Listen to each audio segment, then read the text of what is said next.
Enumeration form পূরণ অ্যাপে এবার বিএলওদের ক্ষমতা বাড়ল। পূরণ করা তথ্য সংশোধন করতে পারবেন বিএলওরা।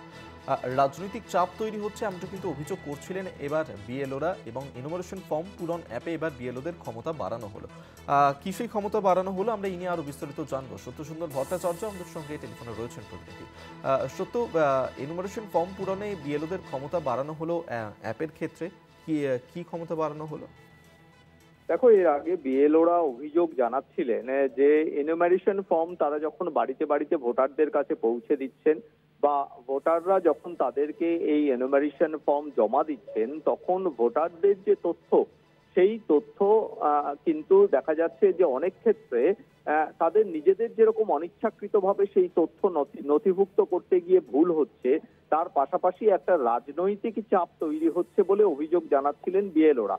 কারণ যে সমস্ত রাজনৈতিক দলের বিএলএরা তাদের সঙ্গে থাকছেন, তারা কিন্তু তাদেরকে চাপ সৃষ্টি করছেন যে ভুল তথ্য বিএলওদের যে অ্যাপ রয়েছে সেই অ্যাপে সেখানে আপলোড করতে।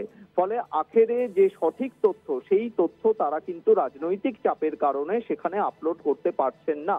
সেই কারণেই তারা নির্বাচন কমিশনে চিঠি দিয়ে জানিয়েছিলেন যে তাদের যে অ্যাপ রয়েছে সেই অ্যাপে এডিট অপশন, এই ধরনের কোনো অপশন দেওয়া হোক, যাতে যদি কোনো রকম রাজনৈতিক চাপ থাকে বা অনিচ্ছাকৃতভাবে তাদের নিজেদেরও কোনো ভুল হয়, তাহলে পরবর্তী ক্ষেত্রে তারা এই ভোটারদের যে গুরুত্বপূর্ণ যে সমস্ত তথ্য, যেটা এনুমারেশন ফর্মের মাধ্যমে আপলোড হবে সরাসরি নির্বাচন কমিশনের সাইটে, সেখানে তারা কিন্তু সেটা সংশোধনের সুযোগ পাবেন বা এডিটের সুযোগ পাবেন।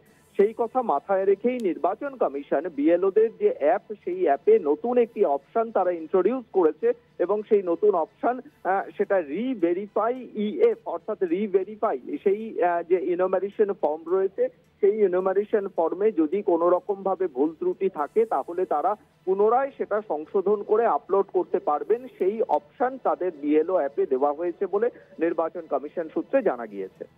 ধন্যবাদ সত্যসুন্দর ভট্টাচার্য আমাদের সঙ্গে টেলিফোনে ছিলেন।